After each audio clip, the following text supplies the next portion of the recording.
आज हमने प्रोग्राम को नाम दिया है टूरिज्म में साजिश क्यों। सवाल इसलिए क्योंकि आमागढ़ लेपर्ड सफारी शुरू होने से सभी का फायदा है, तो फिर वो कौन है जिनको इसके शुरू होने से नुकसान हो रहा है, जिस वजह से फाइल अटकी पड़ी है, और क्या उनके फायदे के लिए प्रदेश के फायदे को नजरअंदाज किया जाएगा? लेपर्ड कॉरिडोर को नजरअंदाज कर दिया जाएगा, रोजगार को नजरअंदाज कर दिया जाएगा, राजस्व को नजरअंदाज कर दिया जाएगा। कब तक प्रदेश के पर्यटन पर मुनाफाखोरों और लापरवाहों का साया रहेगा? इस मुद्दे पर बात करने के लिए हमारे साथ मौजूद है बेहद खास पैनल। हमारे साथ मौजूद है स्टेट वाइल्ड लाइफ बोर्ड के सदस्य सुनील मेहता जी, स्टेट वाइल्ड लाइफ बोर्ड के सदस्य सिमरत संधू जी, पूर्व IFS अधिकारी अक्षय सिंह जी और वरिष्ठ संवाददाता निर्मल तिवारी जी। अक्षय सिंह जी, चर्चा में आपके साथ शुरू करना चाहूंगा। सर, मैं जानना चाह रहा हूं, जिस सफारी से सभी का फायदा है, चहुमुखी विकास की राह खुलती है, उसमें वो कौन है जिनको नुकसान हो रहा है, जिसकी वजह से ये फाइल अटकी पड़ी और किसी को फायदा नहीं पहुंचने दिया जा रहा? देखिए, इसमें तो मैं कहना चाहूँगा ये सिलेक्टनेस है। जब आप सारी तरह से ब्यूरोक्रेटिक लेवल पे हम ये सोच चुके हैं कि ये सारा का सारा टूरिज्म जो आमागढ़ वाला है ये फ़ायदेमंद है, आखिर यदि DF ने प्रपोजल भेजा है, चीफ ऑफिसर अप्रूव होकर जा रहा है, तो उसमें देर करने का कोई औचित्य नजर नहीं आता है जी। और ये इस तरह की डिले होने के कारण पूरी राजस्थान की जनता को नुकसान है, रेवेन्यू को नुकसान हो रहा है हमको, और वाइल्ड लाइफ के लिए भी। देखिए, जो हम टूरिज्म करते हैं तो वाइल्ड लाइफ के प्रोटेक्शन का भी काम होता है, क्योंकि आपका मूवमेंट उस तरफ होता है। तो ये भी हमें ध्यान रखना पड़ेगा कि एक हम टूरिज्म का भी एक उसमें वो प्रोटेक्शन का भी हिस्सा दे रहे हैं। इट्स नॉट ओनली रेवेन्यू जी। पर यदि ये फाइल में डिले हो रहा है, किस कारण से हो रहा है मुझे नहीं मालूम, पर ये करना चाहिए, इनको तत्काल करना चाहिए इसको। ठीक है सिमरत संधू जी, अमूमन हम देखते हैं कि जब हम टूरिज्म को खोलते हैं तो उसमें दो चीजों का ध्यान रखते हैं। एक, जैसे यहां की बात कर लें तो लेपर्ड का संरक्षण भी करना है और उसके जरिए लोगों को पर्यावरण को समझाना है और चार पैसे जेब में आ जाएं। ये दरअसल मकसद, पर्यावरण और इंसानों के बीच में संतुलन बनाना।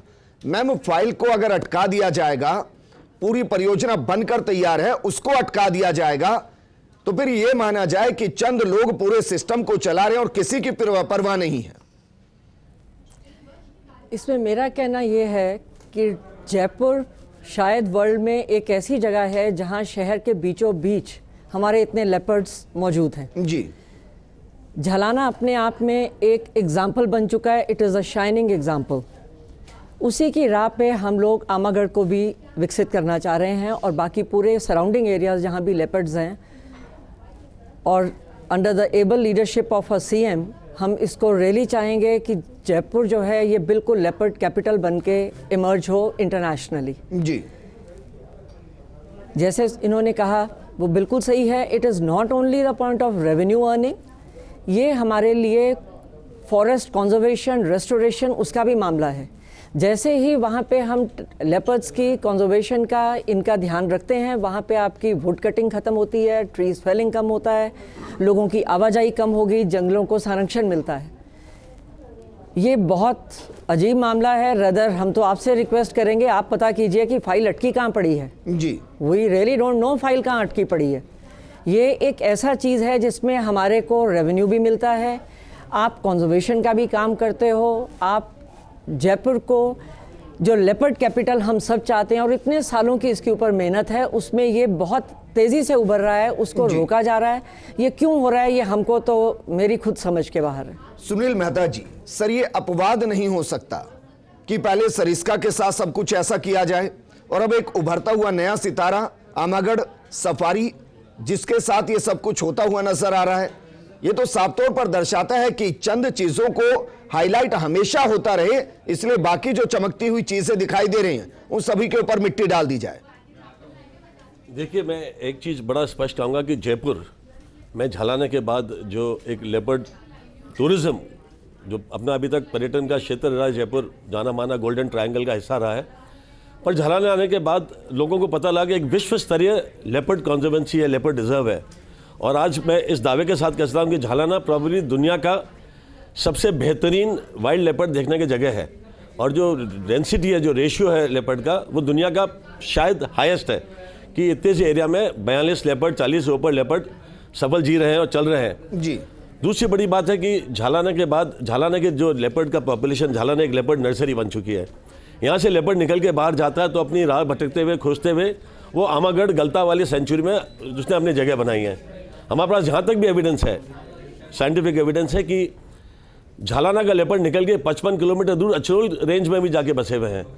तो ये फर्स्ट स्टॉप जो है झालाना से निकले हुए लेपर्ड का, जो नर्सरी झालाना बनी है, वो आमागढ़ गलता वाली सेंचुरी में रुकते हैं जी।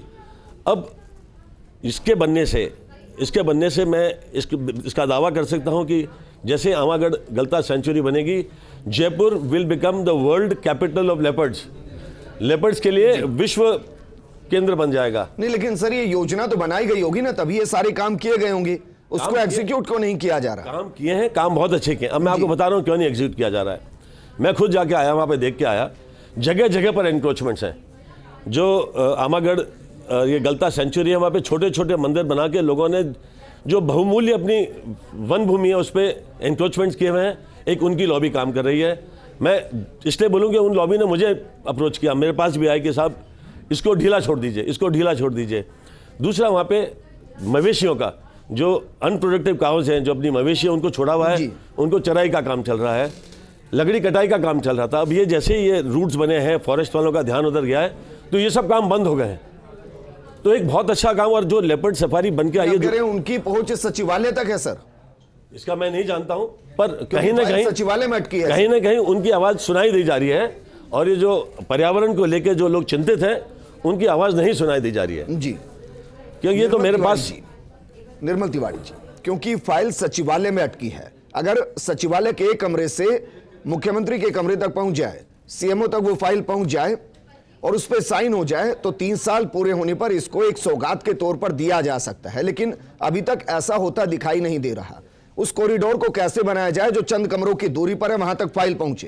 बिल्कुल, देखिए विडंबना है। अगर बात करें विजय धर्म सीधे तौर पर, आमागढ़ की इसलिए ज़रूरत नहीं है कि एक दूसरी सफारी होगी, एक नया अट्रैक्शन होगा।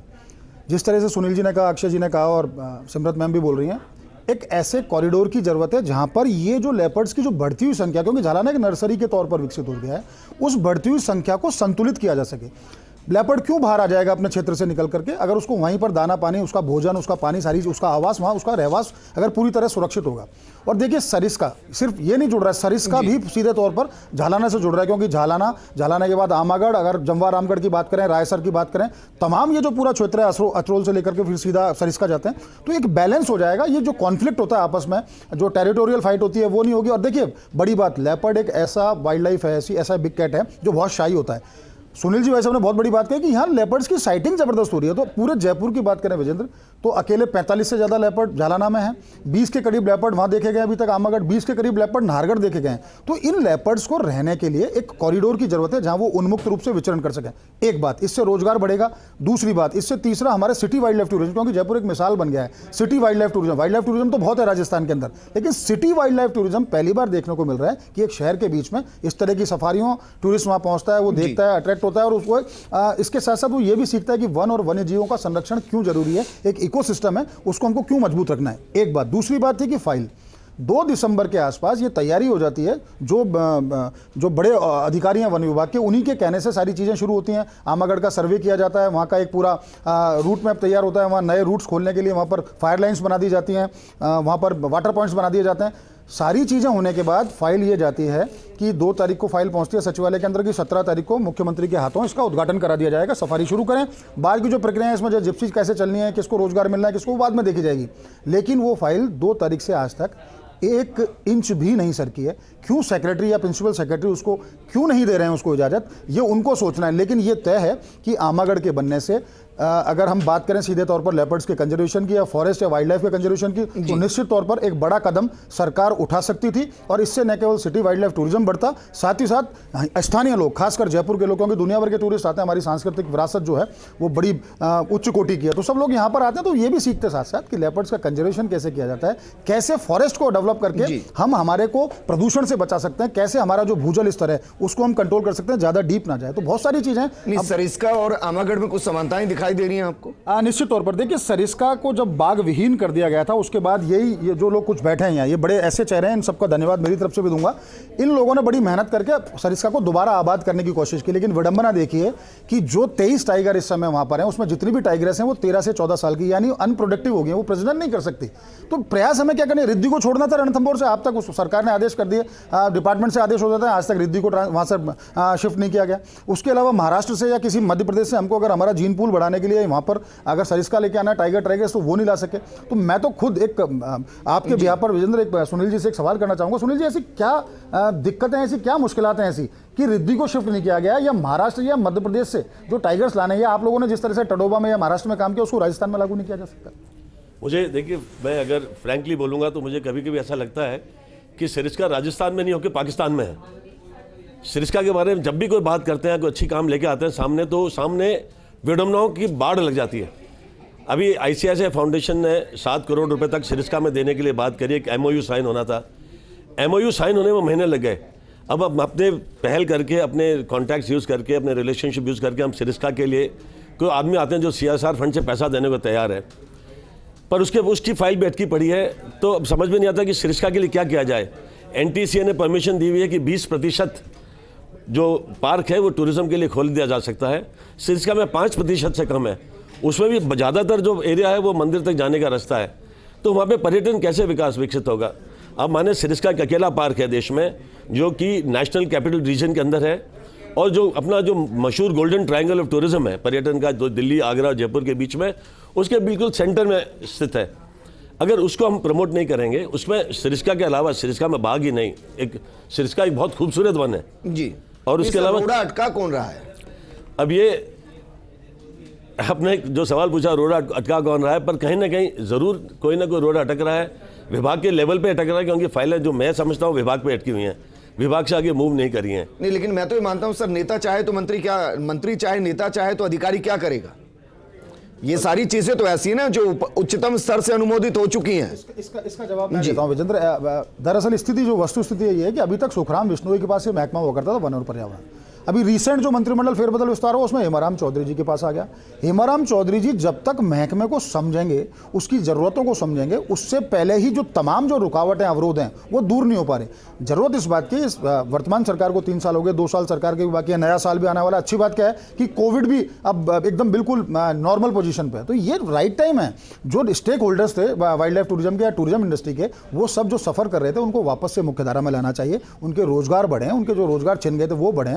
जिप्सी संचालक है, हॉकर है, वेंडर है, नेचर गाइड है, तमाम ऐसे लोग हैं जो फाका कशी का शिकार हो गए थे, जिनको 2 जून की रोटी नहीं मिल रही थी। तो निश्चित तौर पर अब कोविड चला गया तो हमें कोशिश तो करनी है बहुत तेजी से मुख्यधारा में सारी चीज़ों को लाएं, लेकिन ऐसा नहीं हो रहा। अक्षय जी मेरे साथ बैठे हैं, मैं तो अक्षय सर से पूछना चाहूँगा, आप तो सरिस्का को लेकर आपने काफ़ी काम किया, सिमरत जी ने काफ़ी काम किया, तो दोनों से ही मेरा सवाल है, बारी बारी से दोनों से उत्तर भी चाहेंगे कि सरिस्का को वापस आबाद करने के लिए ऐसे कौन से बात हैं, ऐसी कौन सी ज़रूरत है जिनको जल्दी से किया जा सकता है? क्योंकि आप तो स्टेट वाइल्ड लाइफ बोर्ड में भी रही हैं, तो आप बताती हैं, आपने वहाँ भी सुझाव दिया। अक्षय जी चूंकि खुद अलवर से रहने वाले हैं और लगातार बरसों आपने वाइल्ड लाइफ में काम किया, तो दोनों से मेरा सवाल है कि सरिस्का किस तरह से आबाद हो। आमागढ़ जैसे और जो रिजर्व प्रोजेक्ट्स हैं, क्योंकि टाइगर लेपर्ड रिजर्व प्रोजेक्ट लाए थे तो उसका सिर्फ झालाना ही बन के रह गया, प्रोजेक्ट में 17-18 रिजर्व बने थे। क्या रुकावटें ऐसी और क्या जरूरतें जो हो सकती हैं? देखिए, मैं एक बात कहूँ आपको, सरिस्का 2004 में जो है टाइगर विहीन हुआ। कारण क्या था ये मैं तो सबको मालूम है। केवल एक टूरिज्म जोन था, आप सरिस्का से लेके और जो है वो गेट से लेके और पांडुपोल तक चले जाइए, पूरा एरिया कवर नहीं था। एक अच्छे मैनेजमेंट का ये सिस्टम होता है, आप पूरे एरिया को जोन वाइज डिवाइड करके कवर करें। जितना हम कवर करेंगे उसका प्रोटेक्शन भी होगा। वहाँ पे देखिए, जो सरिस्का में गायब थे टाइगर, वो शिकारियों ने किए थे। ये नहीं कोई महामारी आई थी, ये नहीं कोई बीमारी हुई थी, ऐसा नहीं था। पर वो टाइगर का गायब होने का एक ही रीज़न था, वो शिकारी चारों तरफ फैल के और उनको कर रहे थे, क्योंकि उसमें एक ही जोन बना होता। केवल आदमी एक बार सरिस्का आता था, वो दोबारा भी नहीं आता था। वो कह रहे वहाँ पे क्या देखूँ, मेरे सरिस्का से पांडुपोल तक जाना है। बाद में अफसरों ने कुछ किए तैयार किए। अब आज की तारीख में जो वहाँ टीम है, एक दूसरा बड़ा रीजन था कैटल का। वहाँ पे कैटल जो शुरू में 2-4 होती थी, और हमारे टाइम में हम तो ये करते थे, किस गुजर के परिवार में या कितने उसके मवेशी हैं, आज की तारीख में खूब बढ़ गए थे, शिफ्टिंग का काम कर रहे थे। अब ये टीम जो वहाँ पे है इस वक्त की, और काफ़ी उनके प्रयासों से अभी काफ़ी विलेज शिफ्ट भी हुए हैं, तो कम्प्लीटली विलेज शिफ्ट हो जाए, नंबर 1 बात। टूरिज्म जोन और बन जाए, वो हो जाए। आमागढ़ भी एक चीज़ ये मैं मानता हूँ, जी। पर हो सकता है कि अभी जो है उसमें गवर्नमेंट असेस कर रही है क्या। मैं तो ये यहाँ के डीएफओ को बहुत बोल्डली कहूँगा कि उन्होंने बहुत बोल्ड डिसीजन लिया। इस तरह का प्रपोजल भेजना, कल को कोई आपकी कोई दुर्घटना हो जाती है, सीधे उस पर आता है प्रपोजल किसने भेजा। तो आखिर डीएफओ ने इस तरह से कुछ पूरी अपनी सर्वे किया होगा, असेस किया होगा, उसके बाद प्रपोजल भेजें। आपको फिर भी लगता है फाइल अटकने के बजाय उसका सर्वे करें, डिस्कशन करें। ये तो जरूर सकता है कि हम पूरी तरह से क्या हम जोन खोलने तैयार हैं या नहीं, यहाँ तक तो बात ठीक है। पर आप केवल फाइल को लेके बैठे रह जाए, वो नहीं। डिसीजन नेगेटिव भी हो सकता है, कोई बात नहीं। हो सकता है डीएफओ का जो प्रपोजल है वो किसी कारण से आपको लगता है कि नहीं है, टेक्निकली राइट नहीं है, तो आप जाके उस पर डिस्कशन कीजिए, सर्वे करिए, देखिए, चर्चाएं करें, तब जाके कोई चीज़ें होती हैं। पर आप केवल शांत बैठ जाए और कुछ नहीं करें, उससे कोई आगे इससे नहीं होने पाए। सिमरन संधू जी, आपसे सवाल किया था, निर्मल जी ने उसका भी जवाब दीजिएगा मैम। और मेरा भी एक सवाल है कि देखिए, आगे काम होता रहेगा, अधिकारी जितने भी लगे हैं वो संरक्षण के लिए भी काम करते हैं, वाइल्ड लाइफ को कंजर्व करने के लिए भी काम करते हैं, लेकिन मेरा सवाल यह है कि जो काम अटके पड़े हैं उनके पीछे सिर्फ लापरवाही नहीं हो सकती मैम। ऐसा थोड़ी ना होगा कि 10 काम अगर अटके पड़े हैं तो सब में लापरवाही गिना दी जाएगी। कोई तो लॉबी होगी ना जो इस पूरे सिस्टम को चला रही होगी, और वो कह रही होगी इस फाइल को अटकाइए, रिद्धि को मत आने दीजिए, महाराष्ट्र से मत आने दीजिए, इस काम को मत होने दीजिए। ऐसे थोड़ी ना कि अधिकारी अपने हिसाब से फाइल को लेकर बैठे होंगे।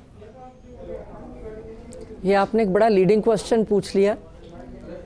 मैं खुद अलवर को बिलोंग करती हूँ, और जैसे अक्षय जी ने बताया, हमारा सबका इंटरेस्ट है कि सरिस्का डेवलप हो। ये एनसीआर में फॉरेस्ट रीजन है और इसका ट्रिमेंडस स्कोप है, जिसका टाइगर पॉपुलेशन को और हमारे पूरे स्टेट को जिसका बहुत फ़ायदा हो सकता है। पर ये ऐसी उदासीनता का शिकार है जो समझ से परे है। बिल्कुल रिद्धि क्यों अभी तक नहीं गई? एनटीसीए ने अप्रूवल दे दिया, क्यों नहीं हुआ? हम लोग बार बार इसका इशू उठा रहे हैं।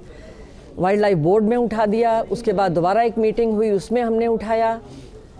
अब ये लॉबी है या क्या है, मैं इस पे कमेंट नहीं कर सकती हूँ, बट सर्टनली कोई रोड़ा ऐसा अटक रहा है कि ये आगे मामला बढ़ ही नहीं रहा है। टाइगर एरियाज़ में रेगुलेटेड टूरिज़्म बहुत ज़रूरी है टाइगर की कंजर्वेशन के लिए। जब आप उस इलाके को खाली छोड़ देते हो, वहाँ पोचिंग होती है, वहाँ शिकारी सक्रिय हो जाते हैं। सरिस्का के अंदर जैसे सुनील जी ने आपको बताया कि 20% तक का हमारे को परमिशन है, एज पर द एनटीसीए सिर्फ 5% खुला। अगर हम टाइगर के हितैषी हैं तो ये क्यों नहीं खुल रहा? वहाँ पे ये एक संस्था का जिसका नाम इन्होंने बताया, आईसीआई फाउंडेशन, वो काम करना चाह रही है, क्यों आगे नहीं बढ़ रहा? बार बार हमें इशू उठा रहे हैं कि जीन पूल इम्प्रूव होना चाहिए, आप एमपी से टाइगर्स लाइए या महाराष्ट्र से लाइए, क्यों नहीं हो रहा है? इसका मेरे को खुद समझ से परे है कि क्यों आगे नहीं बढ़ रहा। ये कोई मतलब इसको कौन इसको रोक रहा है, वी डोंट नो। ये किसके लिए थ्रेट होगी? कि सभी को जानकारी है लेकिन कोई बोल नहीं रहा है। नहीं, ऐसा नहीं है। लगातार हम लोग आवाज उठा रहे हैं, लगातार पॉइंटेडली क्वेश्चन पूछे जा रहे हैं कि फॉर एग्जांपल रिद्धि का क्वेश्चन है, बार बार ये क्वेश्चन उठ रहा है कि रिद्धि क्यों नहीं जा रही। जी, ये हर बार हमारे को आश्वासन दे दिया जाता है, उसके बाद फिर वहीं का वहीं मामला अटक जाता है। निर्मल तिवारी, मैं सीधा ही सवाल करता हूं। अभी जब इस तरीके की वाइल्ड टूरिज्म की बात आती है, सफारी की बात आती है, तो नाम सबसे आगे निकल कर आता है रणथंभौर, और एक बड़ी पॉपुलेशन उधर विजिट करने जाती है। क्या एक बड़ा कारण कि अगर सरिस्का को पैरेलली डेवलप कर दिया जाए, अगर झालाना के साथ आमागढ़ को पैरेलली डेवलप कर दिया जाए, तो जयपुर से जो रणथंभौर जा रहा है वो जयपुर में रहेगा, झालाना देखेगा, आमागढ़ देखेगा, और वहां से जो पर्यटक आ रहे हैं वो डाइवर्ट होंगे। एक होटल लॉबी है, सफारी लॉबी है, और लॉबी है। ये क्या खतरा उनको लग रहा है कि अगर उनके पैरेलली एक और सिस्टम डेवलप होगा तो जो सिस्टम उन्होंने रणथंभौर में डेवलप किया है उस पर संकट आएगा? निश्चित तौर पर देखिए विजेंद्र, आपका सवाल बड़ा अहम है, और आपने जो मुद्दा उठाया निश्चित तौर पर, इसको अपन कहते हैं कि कोई इस पर बोलना नहीं चाहता अलग बात है, या बोलना चाहते हैं, सब अपनी जगह सब ठीक है। और ये भी ठीक है, रणथंभौर की जो भी लॉबी है, अगर वो अपना हित धारक है, अपना हित साधना चाहती है, तो उसमें उनकी कोई गलती नहीं। गलती किसकी है? गलती ये कि उनके हित साधने के लिए हमारी ही नौकरशाही या हमारी ही सियासत के कुछ लोग अगर उनको साथ देने लगे, और उसकी वजह से अगर पूरा वाइल्ड लाइफ मतलब रेस्ट ऑफ राजस्थान अगर रणथंभौर को छोड़ दें, अगर वो सफर कर रहा है, तो निश्चित रूप से बहुत बड़ी विडंबना। देखिए मैं फिर जयपुर पर आता हूँ। जयपुर के अंदर 3 सफारी अभी चल रही हैं। हाथी सफारी कुंडा में हम चला रहे हैं, लॉयन सफारी नाहरगढ़ में हम चला रहे हैं, लेपर्ड सफारी झालाना में चल रही है। प्रपोज्ड जो लेपर्ड सफारी आमागढ़ और नाहरगढ़ वो हो जाएगी।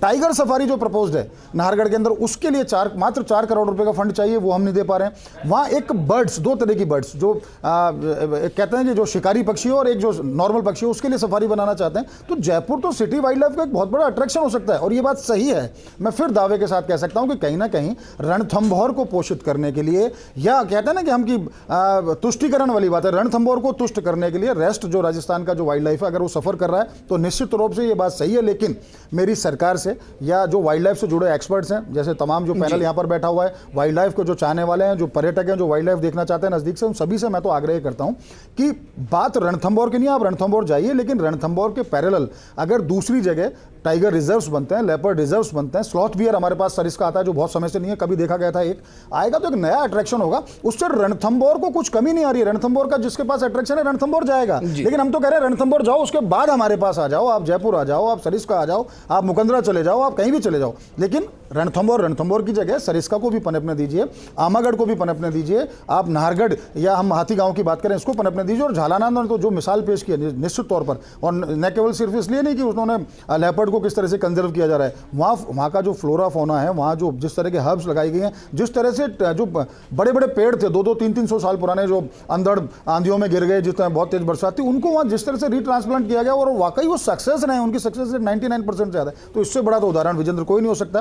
तो मेरा आग्रह है कि जो जितने भी जिम्मेदार हैं, हेमाराम चौधरी जो अभी रिसेंटली वन और पर्यावरण मंत्री बने हैं, उसके अलावा सूबे के मुखिया से लेकर जो तमाम जो जिम्मेदार लोग हैं, जिनके हाथ में इस समय सत्ता की ताकत है, जिनके पास संगठन की ताकत है, उनको करना चाहिए कि रणथंभौर को सब तरह से पोषित हो, किसी को कोई दिक्कत नहीं है। लेकिन रणथंभौर के अलावा भी राजस्थान में बहुत बड़े जंगल हैं, बहुत बड़ी संख्या में वाइल्ड लाइफ है, बहुत बड़ी संख्या में वाइल्ड लाइफ के एक्सपर्ट्स हैं, बहुत बड़ी संख्या में ऐसे स्टेक होल्डर्स हैं जो हैं एग्जिस्टिंग और जो जुड़ सकते हैं, उनका भी पोषण किया जाना चाहिए। क्योंकि कोविड का दौर था, 2 साल में सबने अपनी रोजी रोटी खो दी, 2 जून की रोटी नहीं कमा सके। तो अगर उनको अवसर मिल रहे हैं और इसके साथ साथ अगर लेपर्ड कंजर्वेशन बढ़ रहा है, फॉरेस्ट की अगर कोई सुध ले रहा है और उनकी अच्छी स्थिति आती है, तो निश्चित तौर पर उसको करना चाहिए। मेरा तो यही आग्रह है। विजेंद्र, शुक्रिया निर्मल जी हमारे साथ जुड़ने के लिए। अक्षय जी आपका भी शुक्रिया, सिमरत जी और सुनील मेहता जी आपका भी शुक्रिया।